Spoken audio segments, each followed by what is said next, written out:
नमस्कार दोस्तों, मैं हूं कुलदीप जहांगीर। राकेश सर के यूट्यूब चैनल में आप सभी का एक बार फिर से स्वागत है। दोस्तों, अपन बात कर रहे थे दोस्तों राजस्थान हिस्ट्री की, और राजस्थान हिस्ट्री में जो अपनी बात हो चुकी थी दोस्तों, अपन चौहानों के बारे में अपनी बात चल रही थी और चौहानों के बारे में अपन दोस्तों जानकारी ले रहे थे। दोस्तों जैसा है कि अपन बात कर रहे थे रणथंभौर के चौहानों की अपनी बात हो चुकी थी दोस्तों। इसके बाद अपन ने सिरोही के और जालौर के चौहानों के बारे में अपन जानकारी ली थी। यानी कि दोस्तों बात ये है कि जो चौहान है उनका साम्राज्य बहुत बड़ा था दोस्तों, क्योंकि शाखाएं भी बड़ी थी। मैंने आपको बताया था पूरा कि कहाँ कहाँ जो है चौहान के जो चौहान गए थे उन्होंने अपनी शाखा कहाँ कहाँ डाली थी और कहाँ कहाँ जो चौहानों का राज कहलाया था, ऐसा बताया था मैंने आपको, पूरा डायग्राम बताया था। तो आप समझ सकते हैं कि कितना बड़ा होगा जो चौहानों के बारे में अपन जानकारी लेंगे। दूसरी बात दोस्तों, आज जो मैं टॉपिक स्टार्ट करने वाला हूं दोस्तों, जालौर के चौहानों की अपनी बात हो चुकी थी और इसके बाद सिरोही के चौहानों के बारे में एक क्लास वो भी लगा दी थी। अब होता क्या है दोस्तों कि पढ़ाना तो सब कुछ पड़ेगा बच्चे, या फिर आप ऐसा नहीं बोल दे कि सर ने कुछ बताया नहीं था, क्योंकि जो जो मैंने डायग्राम में बताया उनमें से जैसे हाड़ा के चौहान यानी कि जो बूंदी झालावाड़ कोटा के जो चौहान है उनके बारे में भी अपन पढ़ेंगे।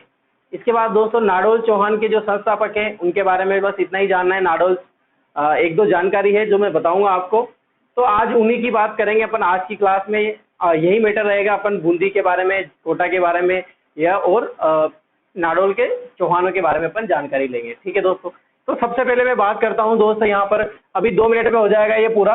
अपन बात करते हैं दोस्तों नाडोल के चौहान, नाडोल के चौहान।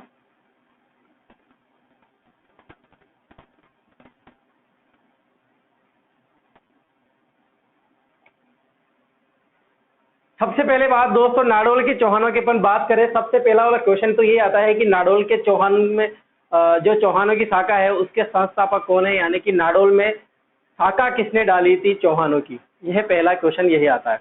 मैंने आपको बताया था जब अपन अजमेर के चौहान पढ़ रहे थे, शाकंभरी सांबर सपाद लक्ष्य के चौहान पढ़ रहे थे, तो वहां पर जो है विग्रहराज जीते के बारे में अपन ने पढ़ा था। तो उसके जो दोस्तों पुत्र हुए थे वो अलग हो गए थे और वो कहाँ आ गए थे, नाडोल। कहाँ आ गए थे दोस्तों, एक पुत्र जो है उसने शाखा डाल दी थी, कहाँ पर, नाडोल में डाल दी थी। और नाडोल में चौहानों की स्थापना करी थी दोस्तों, किसने, लक्ष्मण चौहान ने। क्या नाम था दोस्तों, लक्ष्मण चौहान। यानी कि दोस्तों अपन बात करें संस्थापक,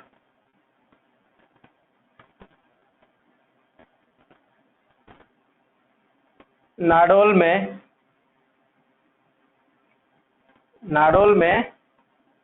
चौहान वंश का संस्थापक कौन है, नाडोल वंश में चौहान वंश का क्या है, संस्थापक कौन है दोस्तों, लक्ष्मण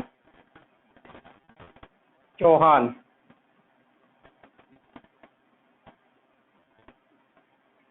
कब करी थी दोस्तों इसने स्थापना, तो करी थी 960 ईस्वी में। कब की थी दोस्तों, 960। ये हुई दोस्तों बात स्थापना की। याद करने का तरीका भी मैंने बताया था कि देखो नाक किसने काटी थी, क्या है यहाँ पर, नाडोल से नाक किसने काटी दोस्तों, लक्ष्मण ने काटी। यानी कि लक्ष्मण चौहान क्या हो जाएगा दोस्तों, नाडोल में चौहान वंश का संस्थापक हो जाएगा, मूल पुरुष हो जाएगा, प्रथम पुरुष हो जाएगा। अब दूसरी बात दोस्तों जानकारी के लिए याद रखना कि सबसे प्राचीन जो शाखा है वो कौन सी है, नाडोल की शाखा है। कहाँ पड़ता है दोस्तों, नाडोल पाली में पड़ता है। कहाँ पड़ता है, पाली में पड़ता है। सबसे जो प्राचीन जो शाखा है वो कौन सी है दोस्तों, नाडोल की शाखा है। यानी कि सबसे पहले दोस्तों सपादलक सांबर यानी कि अजमेर से आए दोस्तों, वहाँ के अजमेर भी बाद में आया था, लेकिन सपादलक सांबर को भी उसके साथ ही पढ़ा जाता है, क्योंकि उन्हीं के वंश से जो अजमेर में जो है चौहान वंश की स्थापना हुई थी। लेकिन सपादलक के बाद वसुदेव के बाद जो चौहान वंश की स्थापना करी थी दोस्तों, तो नाडोल में हुई थी सबसे पहले, ना कि रणथंभौर में हुई थी, ना बूंदी में हुई थी, ना झालोर में हुई थी। सबसे पहले कहाँ हुई थी दोस्तों, नाडोल में। तो यानी कि क्या है दोस्तों, नाडोल क्या हो जाएगा दोस्तों, सबसे प्राचीन शाखा चौहानों की।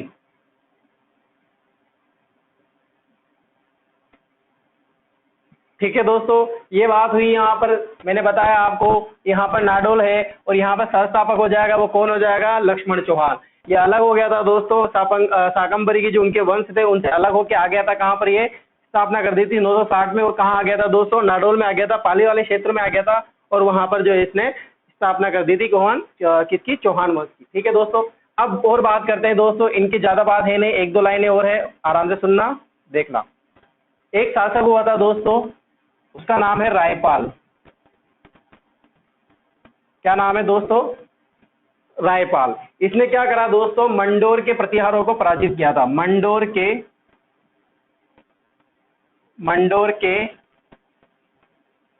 प्रतिहारों, प्रतिहारों मतलब समझ गए दोस्तों?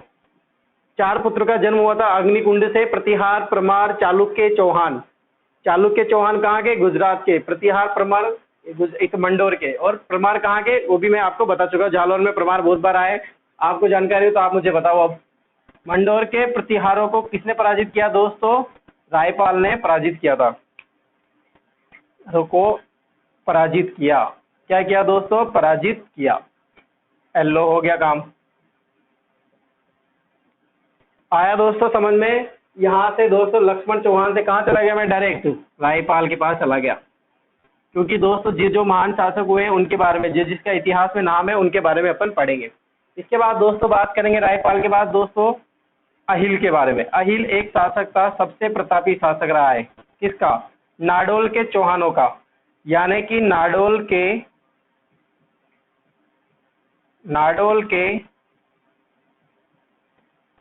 चौहानों का सबसे प्रतापी शासक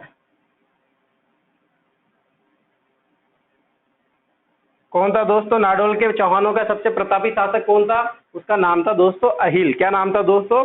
अहिल। इसने क्या करा दोस्तों? ये कहाँ गया? गुजरात में। कहाँ गया दोस्तों? गुजरात। गुजरात गया। गुजरात का शासक कौन दोस्तों? भीमद्वितीय। भीमद्वितीय वही है दोस्तों। कौन है दोस्तों भीमद्वितीय? जिसने मोहम्मद गौरी को अहिरवाड़ा के युद्ध में क्या किया था? पराजित किया था। अब देखो, इसने मोहम्मद गौरी को तो पराजित कर दिया, लेकिन अहिल ने, किसने? अहिल ने क्या किया? भीमद्वितीय को पराजित किया।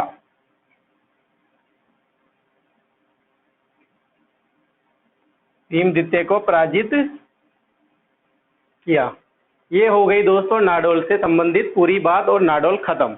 ये नाडोल के चौहानों का दोस्तों इतिहास इतना ही है, इतनी ही जानकारी इसके बारे में मिलती है, इससे भी कम मिलती है दोस्तों। मैंने तो और ज्यादा जानकारी दे दी आपको, तो आप अच्छे से समझना नाडोल के बारे में। एक बार फिर से देखेंगे दोस्तों, नाडोल जो है वो कहाँ के? शाकंभरी जो वहाँ के वंश थे उनसे अलग हो गया था। उनका पुत्र था दोस्तों लक्ष्मण चौहान, वो अलग हो गया था और कहाँ आ गया था? पाली वाले क्षेत्र में आ गया था। और यहाँ पर चौहान वंश की नींव रख दी थी। यानी कि संस्थापक कौन हो जाएगा दोस्तों?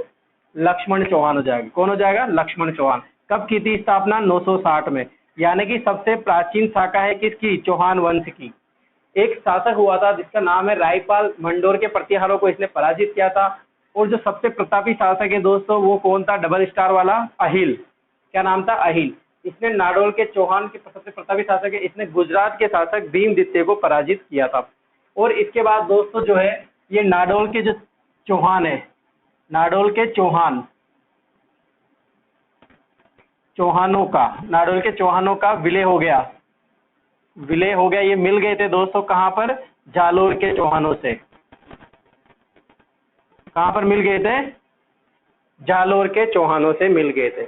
ये पूरी बात हो गई दोस्तों किसकी? नाडोल के चौहानों की, नाडोल शाखा की। अब लिख ले आप दोस्तों, आराम से स्क्रीनशॉट ले सकते हो। अगर साथ के साथ लिख रहे हो तो भी अच्छी बात है।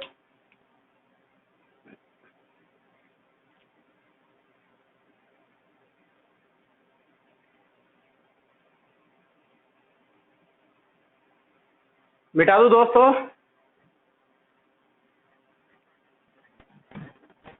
अब बात करते हैं दोस्तों अपन हाड़ौती के चौहान।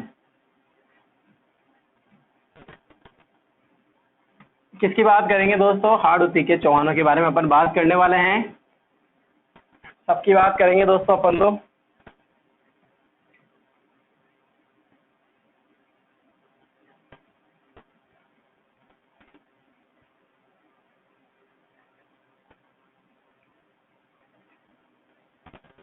हाड़ौती के चौहान।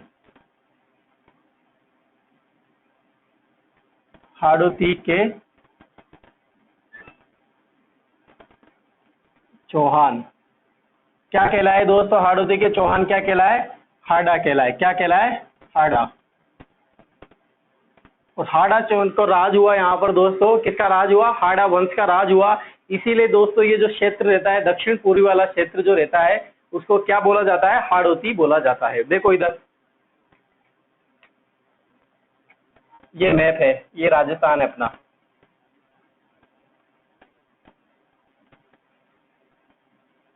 ठीक है दोस्तों।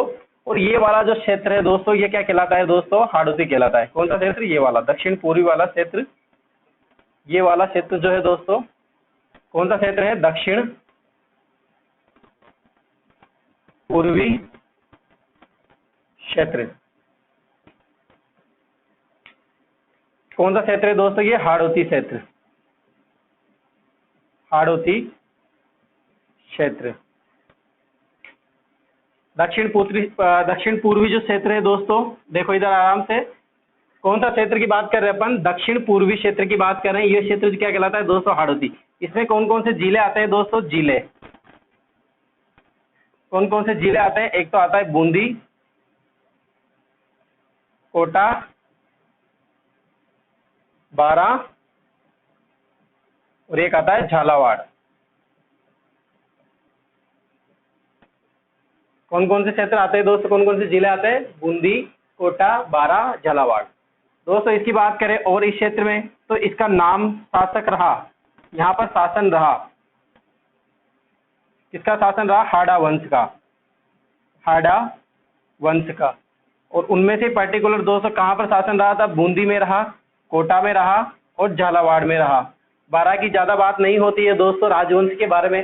अपन किन किन के राजवंश के पढ़ेंगे? बूंदी के राजवंश पढ़ेंगे, कोटा के हाड़ा पढ़ेंगे, और झालावाड़ के जो हाड़ा कहलाए थे वो झाला कहलाए थे, तो वहां के अपन बात करेंगे। शासन रहा हाड़ा वंश, इसीलिए इसीलिए क्षेत्र का नाम हाड़ौती कहलाया। हाड़ौती कहलाया। और बात करें दोस्तों इस क्षेत्र के बारे में, तो इसमें दोस्तों पठार भी है, दक्कन का पठार भी इसी क्षेत्र में आता है, मालवा का पठार भी दोस्तों इसी क्षेत्र में आता है। इसके बाद बात करें दोस्तों यहाँ पर मिट्टी के बारे में, यहाँ पर कौन सी मिट्टी पाई जाती है दोस्तों? काली मिट्टी पाई जाती है, जो बहुत ज्यादा उपजाऊ रहती है, सिंचाई की जरूरत नहीं रहती बहुत ज्यादा। काली मिट्टी जो सिंचाई के लिए सबसे ज्यादा उपयोग साबित होती है, इसीलिए दोस्तों यहाँ पर गन्ना, कपास वगैरह जो फसल होती है वो सर्वाधिक मात्रा में पाई जाती है। कौन सी मिट्टी पाई जाती है दोस्तों? काली मिट्टी पाई जाती है हाड़ौती क्षेत्र में। ठीक है दोस्तों। अब हाड़ौती क्षेत्र की बात करें दोस्तों, यहाँ पर अपन हाड़ौती क्षेत्र की अगर बात करें, तो हाड़ौती क्षेत्र में अपन सबसे पहले बात करेंगे दोस्तों, फर्स्ट नंबर पे किसकी बात करेंगे? बूंदी की।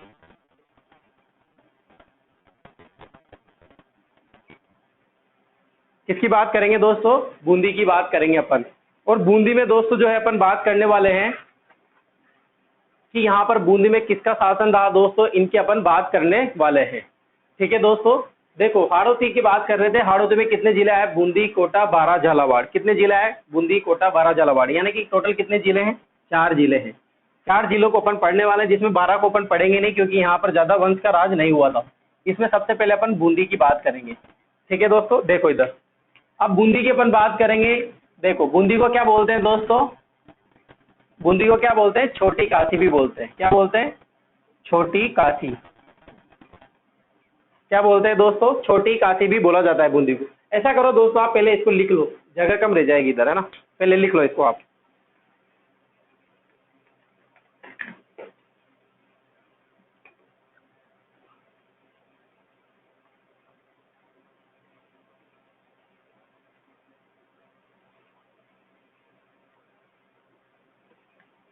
मिटा दो दोस्तों, लिख लिया होगा आपने।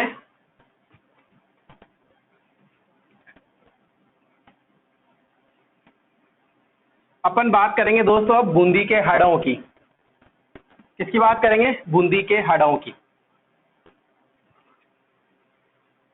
किसकी बात करेंगे दोस्तों? बूंदी। ये लो बूंदी, बूंदी के हाड़ा। ये चौहान ही है दोस्तों। वंश।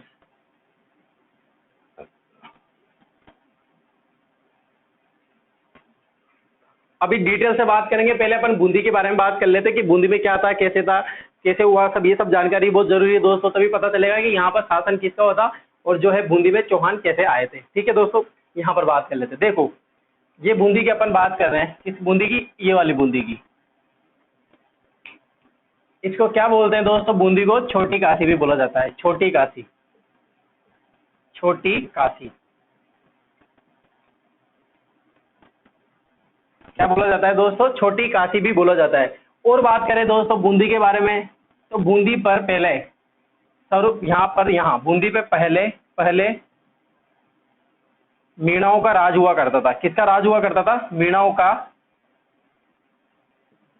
राज हुआ करता था।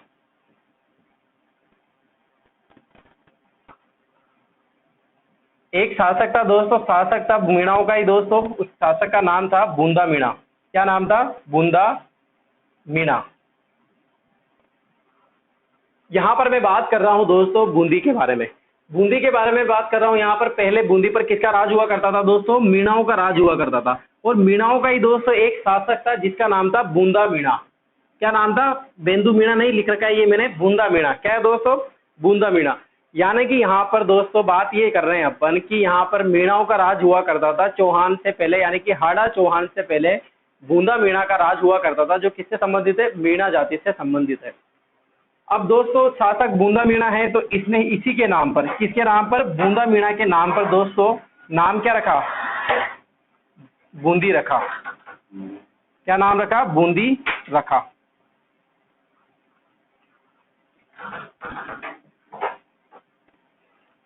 इस क्षेत्र का नाम क्या रखा दोस्तों, बूंदी रखा। यहाँ पर मीणाओं का राज हुआ करता था, जिसमें एक शासक था दोस्तों, क्या नाम था, बूंदा मीणा।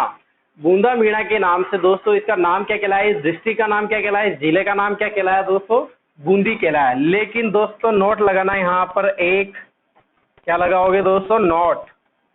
नोट में ये लिखोगे दोस्तों आप कि एक शिलालेख है दोस्तों, रणकपुर का शिलालेख, रणकपुर शिलालेख में, रणकपुर शिलालेख में, रणकपुर शिलालेख में बूंदी का नाम, बूंदी का नाम क्या मिलता है दोस्तों, वृंदावती मिलता है, वृंदावती मिलता है।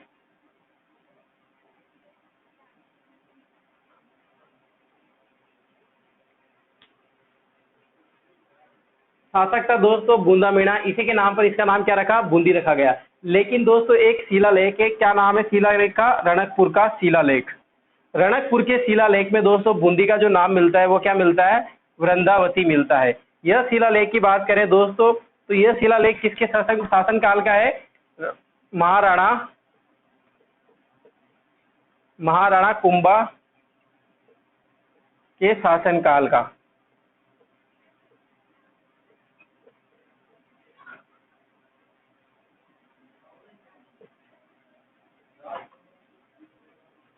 किसके शासन काल का दोस्तों, महाराणा कुंभा जो है उसके शासन काल का दोस्तों ये रणकपुर का शिलालेख है। उस शिलालेख में दोस्तों बूंदी के बारे में वर्णन मिलता है, और बूंदी का नाम बूंदी ना मिलकर वहां पर क्या रहता है, वृंदावती रहता है। ये हुई बात दोस्तों वृंदावती से। अब इसके बाद दोस्तों अपन चलेंगे डायरेक्ट कहाँ पर, शासन के बारे में, और बात करेंगे यहाँ पर चौहान वंश या कि हाड़ा वंश के बारे में, कि नींव किसने रखी थी, किसने उत्पत्ति की थी, और कौन यहाँ का संस्थापक कहलाया था।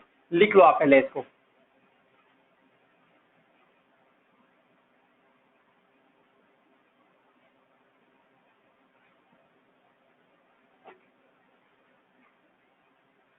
बिठा दो दोस्तों।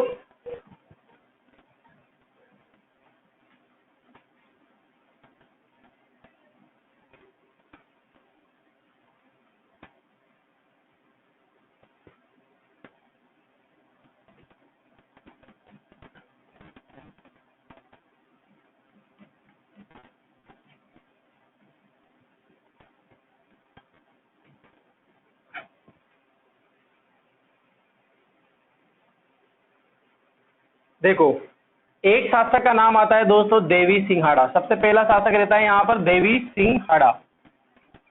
क्या नाम रहता है दोस्तों? देवी सिंघाड़ा।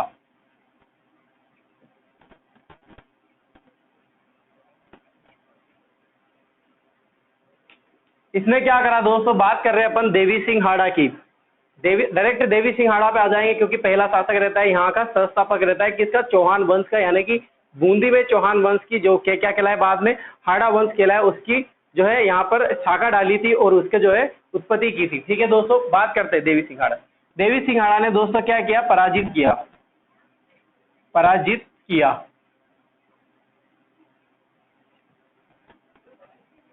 किसको पराजित किया दोस्तों? किसको पराजित किया दोस्तों?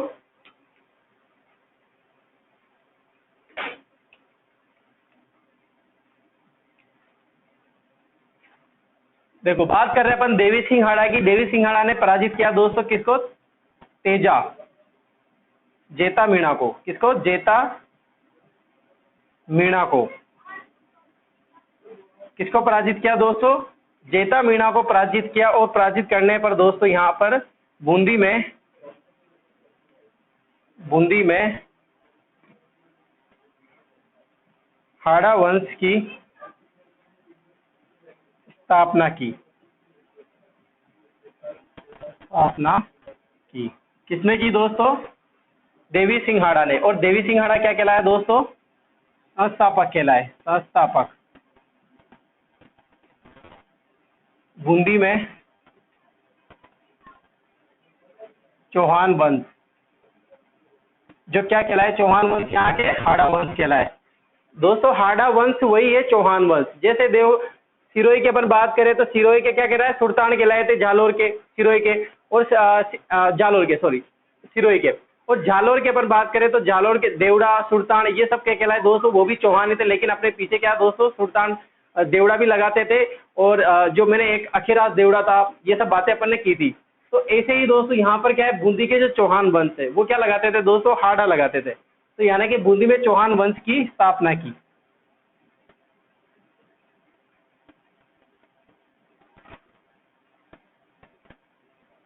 जैसे मैं बता रहा हूँ दोस्तों, जैसे जालोर के सोनगरा और सिरोही के देवड़ा, जालोर के क्या? सोनगरा और सिरोही के देवड़ा कहलाए। वैसे ही बूंदी के क्या कहलाए दोस्तों? हाड़ा कहलाए। यानी कि अपने पीछे क्या लगाएंगे? हाड़ा लगाएंगे। लेकिन है कौन दोस्तों? ये एक्चुअल में चौहान वंश के ही वंशज है जो यहाँ पर अपनी शाखा डाली थी।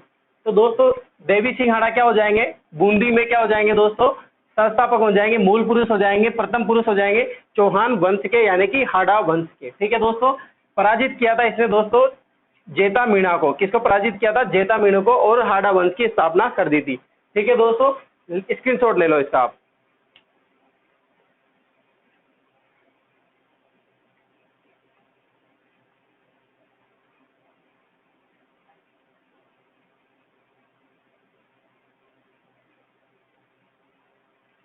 मिटा दो दोस्तों।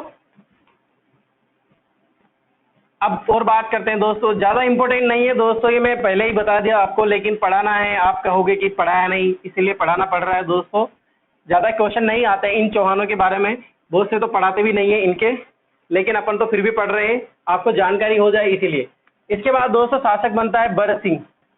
शासनकाल लिखने की किसी की भी जरूरत नहीं है। बरसिंघाड़ा। क्या नाम है दोस्तों? बरसिंघाड़ा।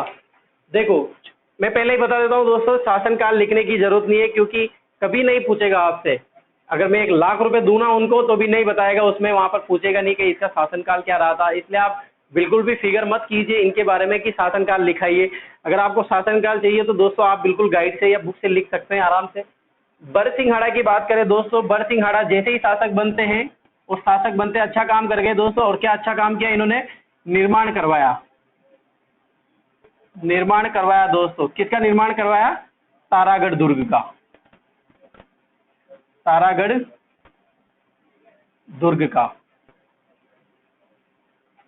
किसका निर्माण करवाया दोस्तों? तारागढ़ दुर्ग का। बस एक ही काम अच्छा किया इन्होंने, शासक बनते ही सबसे बढ़िया काम करवा दिया दोस्तों इन्होंने। क्या किया? तारागढ़ दुर्ग का निर्माण करवा दिया। अब ये क्या हुए दोस्तों? तारागढ़ में रहने लग गए। तारागढ़ की बात करें दोस्तों, इसका नाम तारागढ़ क्यों रखा? क्योंकि जो इसकी आकृति है, इसकी इस दुर्ग की, इस दुर्ग की जो आकृति है दोस्तों वो किसके समान है? तारे के समान, तारे नुमा के समान, यानी कि ऐसे आकृति नजर आती, दूर से देखोगे तो ऐसा दिखेगा, वो ऐसा दिखेगा। इसीलिए इसको क्या बोला गया दोस्तों? तारागढ़ दुर्ग। एक तारागढ़ दोस्तों जो अजमेर में भी है, उसको तारागढ़ बाद में बोला गया था। वो रीजन पूरा मैंने आपको वहां पर बता दिया था, समझा दिया था कि उसको तारागढ़ क्यों बोला गया। वास्तव में वो तो अजमेर का दुर्ग है। मेन तारागढ़ दुर्ग कहाँ पर स्थित है दोस्तों? बूंदी में स्थित है। किसके लिए प्रसिद्ध है दोस्तों तारागढ़ दुर्ग? भित्ति चित्र के लिए प्रसिद्ध है। भित्ति चित्र के लिए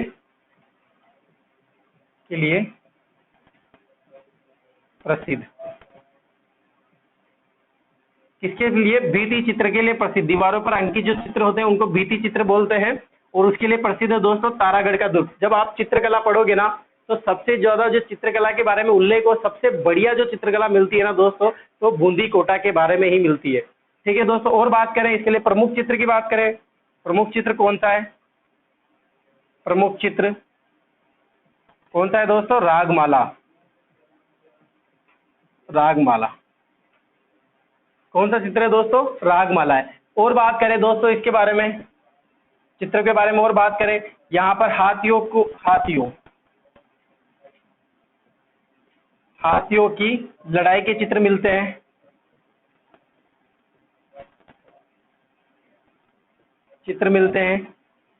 सबसे ज्यादा इंपॉर्टेंट है यहाँ पर कि बारिश में नाचते हुए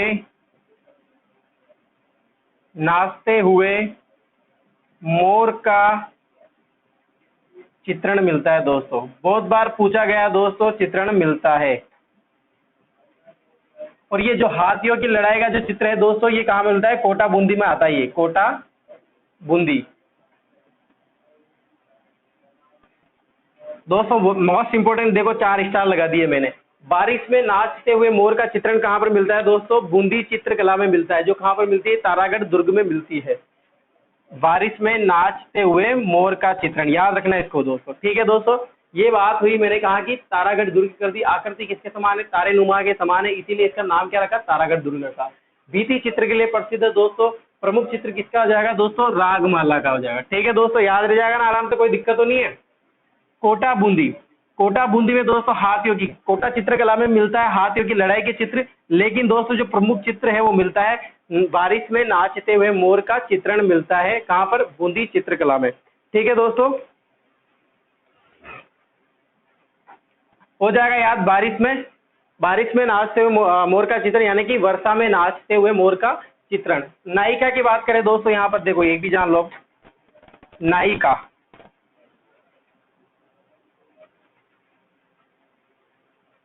का चित्रण कैसा मिलता है दोस्तों? विरोध कंठिता।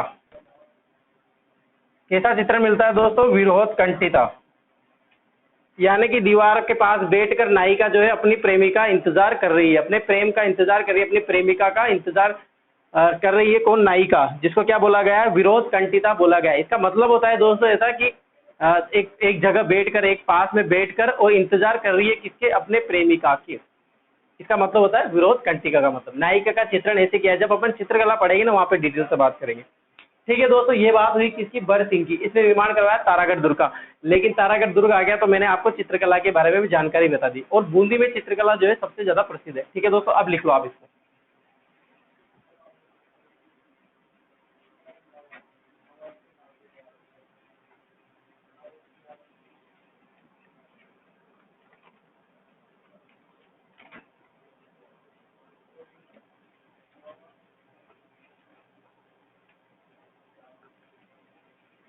मिटा दूं दोस्तों इसकी। अब नेक्स्ट शासक की बात करेंगे दोस्तों। आपको दोस्तों सिर्फ पढ़ने का मजा लेना चाहिए बस, और कुछ नहीं। इतनी सारी जानकारी दोस्तों, हाँ ऐसा है कि इनमें से कोई क्वेश्चन तो आता नहीं है, तो अब क्या पढ़ा रहे हैं तो ठीक है। दो चित्रकला के बारे में या फिर अन्य जो जानकारी है दोस्तों, अपन उनकी भी बात कर लेते हैं साथ के साथ, ताकि मजा आ जाए और आपके क्वेश्चन जो है क्लियर हो जाए। देखो इसके बाद बात करते हैं दोस्तों राव सुरजन हाड़ा, राव सुरजन हाड़ा। अब आप कहोगे दोस्तों कि इसको राव क्यों बोला गया है, राव क्यों लगाया दोस्तों इसके पीछे? तो दोस्तों राव वही लगाएगा जो उसको उपाधि मिलेगी, यानी कि इसको उपाधि दी गई थी राव की। किसकी दोस्तों? राव की। इसीलिए इसने अपने नाम के आगे क्या लगाया? राव राजा की उपाधि दी थी। किसकी? राव राजा। तो आप क्या बोलोगे इसको? राव राजा सुरजन सिंह हाड़ा। किसकी उपाधि दी दोस्तों? राव राजा की। किसने दी ये उपाधि? ये उपाधि किसने दी दोस्तों? अकबर द्वारा। किसके द्वारा दोस्तों? अकबर द्वारा। कौन सी उपाधि दी दोस्तों? अकबर द्वारा उपाधि दी गई राव राजा की, यानी कि इसके समकालीन था दोस्तों।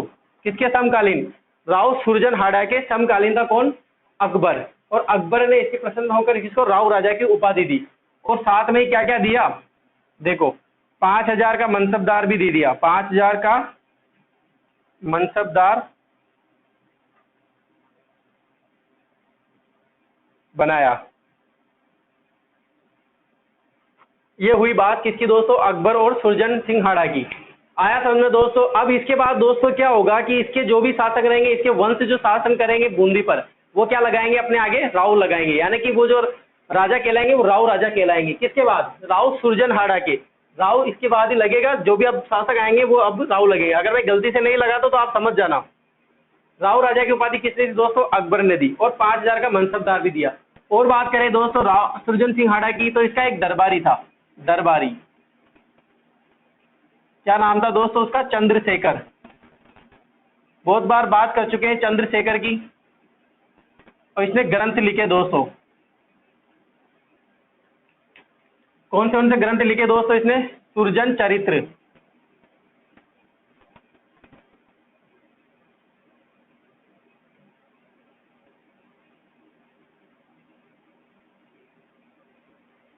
सुरजन चरित्र दोस्तों, मैंने आपको बताया था कि चौहानों के बारे में जो सबसे ज्यादा जानकारी मिलती है, चौहानों के बारे में सबसे ज्यादा जानकारी मिलती है, उसमें सुरजन चरित्र भी था। वहां पर मैंने 4 नाम बताए थे। कैसे याद रखना है आपको? चंद्रशेखर के बारे में सुरजन चरित्र, पीछे चरित्र है, और च से याद रखना है आपको चंद्रशेखर।